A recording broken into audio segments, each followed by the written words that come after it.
Bonjour, bonjour à vous tous qui avez pris l'habitude de m'écouter. Vous êtes actuellement une petite dizaine à m'honorer par vos likes.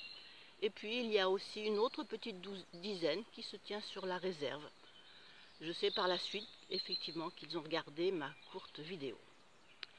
Alors après une semaine de réflexion intense, je vais m'adresser personnellement à vous tous qui suivez et appréciez mes petites vidéos et à ceux qui par hasard seraient en train de la regarder, puisque comme le hasard n'existe pas, c'est qu'ils y sont invités. Alors, soyez fiers de vous, vous qui regardez ces vidéos, car vous êtes entrés sur le chemin de l'esprit, qui est le chemin de l'initiation. Alors je ne parle pas de cette fierté qui fait devenir orgueilleux ou qui vous coupe des autres, je parle de fierté intérieure, d'assurance, de confiance en soi. Vous savez comme moi que le chemin de l'esprit passe par une humilité profonde. Soyez fiers de vous, car vous avez déjà dépassé de nombreuses embûches.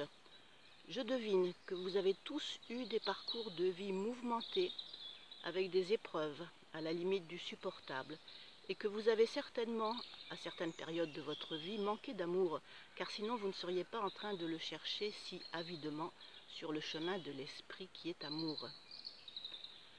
Soyez fiers de vous, vous qui acceptez d'entendre parler de Dieu en dehors de toute religion officielle qui vous dit quoi penser et qui vous dit quoi faire.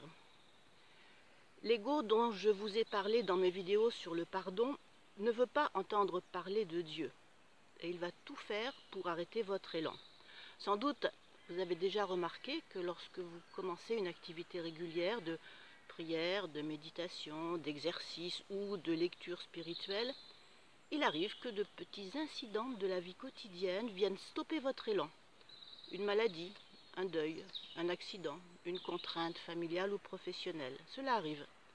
Et ensuite, il est très difficile de recommencer à prendre un nouveau départ et à s'engager à nouveau car l'élan a été brisé. Donc, sachez-le.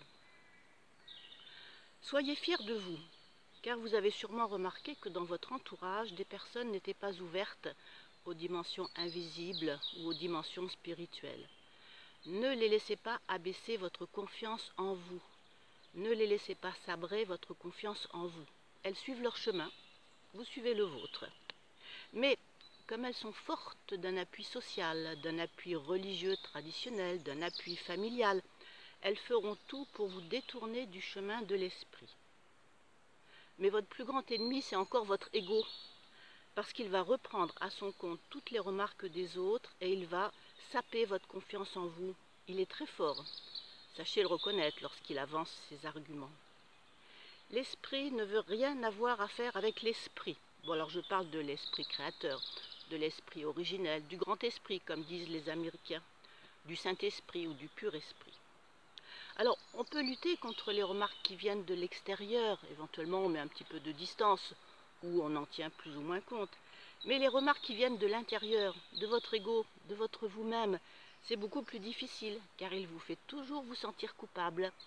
Et la culpabilité est inscrite dans l'inconscient de chaque être humain. C'est hélas notre lot pour diverses raisons. Alors lorsque vous décidez de prendre du temps pour une activité spirituelle, c'est forcément aux dépens d'une autre activité, puisqu'on ne peut pas faire deux choses à la fois en même temps. Si vous méditez, vous ne faites pas la cuisine, vous ne rangez pas la maison, vous ne jouez pas avec les enfants, vous ne travaillez pas. Bref, vous sortez du cadre. Et là, on va vous le faire payer. Soyez prêts. En fait, vous êtes en route sur ce que mes guides appellent l'individualisation. C'est-à-dire prendre conscience de qui vous êtes, de ce que vous voulez. Et puis, cette individualisation passe par l'émancipation du groupe ou des groupes auxquels vous appartenez. Alors, s'opposer à un groupe, lorsqu'on est un être humain social, c'est ce qu'il y a de plus difficile. Donc, tenez bon. La deuxième chose que je veux que vous sachiez, c'est que vous pouvez être fiers de vous. Parce que vous êtes tous de futurs guérisseurs. Et je ne plaisante pas. Certains le sont déjà, qui écoutent ces vidéos. D'autres le deviendront, parce que vous êtes sur le chemin. Par contre, je ne sais pas ce que vous allez guérir. Ce ne seront pas forcément les personnes, ce pourront être des lieux, des maisons, l'environnement, la nature, les arbres, les animaux, la société, la justice ou encore la politique, voire même le système de santé, en insistant sur, par exemple, une prise en charge holistique des patients ou en vous engageant contre les abus pharmaceutiques, parce qu'ils existent. Certains d'entre vous soignent peut-être déjà la nuit sans le savoir. Cela arrive, sachez-le. Lorsque votre être dégage de l'amour, il soigne. Lorsqu'il fait appel aux forces de lumière, il soigne. Et je sais que vous le faites. Gardez confiance en vous. Renouvelez chaque jour votre confiance dans les guides et dans votre moi supérieur. Soyez votre propre maître. Gardez votre pensée tournée vers Dieu afin de combattre les pensées qui vous viennent de l'ego. Ayez confiance dans votre temple intérieur, votre feu intérieur, votre âme. La prochaine fois, je vous entretiendrai des pièges de l'ego. Soyez bénis pour qui vous êtes. Au revoir.